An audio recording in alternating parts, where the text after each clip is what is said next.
ನೋಡ್ರಿ, ಹೀಗಿರೋ ಜಾಗ ಹೀಗಾಯಿತು.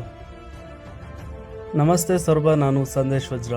ನಿನ್ನೆ ಒಂದು ವಿಡಿಯೋ ಹಾಕಿದ್ದೆ. ರಾಜೀವ್ ನಗರ ಕೆರೆ ಮೇಲೆ ತುಂಬ ಕಸ ಇದೆ, ಅದನ್ನು ಇವತ್ತು ಆರಿಸ್ತೀವಿ, ಎಷ್ಟು ಜನರ ಕೈಲಾಗುತ್ತೋ ಅಷ್ಟು ಜನ ಬನ್ನಿ, ಬೆಳಗ್ಗೆ 7 ಗಂಟೆಗೆ ಅಂತ ಹೇಳಿದ್ದೆ. ಆದರೆ ನಾನು ಬೆಳಗ್ಗೆ 6 ಗಂಟೆಗೆ ಬಂದು ಕೆಲಸನ ಸ್ಟಾರ್ಟ್ ಮಾಡಿಕೊಂಡೆ. 7:30 8 ಗಂಟೆ ಆದರೂ ಯಾರೂ ಬರಲಿಲ್ಲ. ಸೊ ನನಗೂ ತುಂಬ ಕಸ ಆರಿಸಿ ಒಂದೆರಡು ಬ್ಯಾಗ್ ಆರಿಸಿದೆ. ಸುಸ್ತಾಗಿತ್ತೂ ಹೆಚ್ಚಿಗೆ ಒಂದು ಸ್ವಲ್ಪ ಬೇಜಾರಾಯಿತು.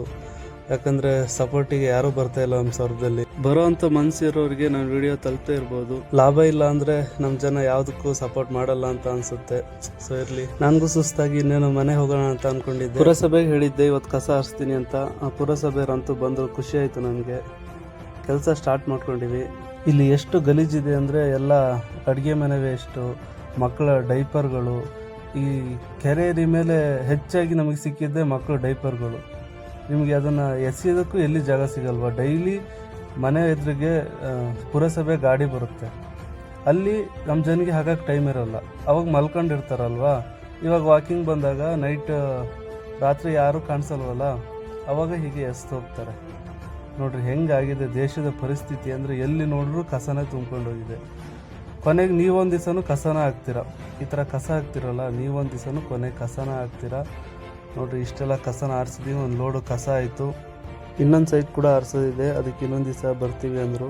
ನೋಡಿರಿ ಹೇಗಿದೆ ಜಾಗ, ಕ್ಲೀನಾಗಿದೆಯಲ್ಲ.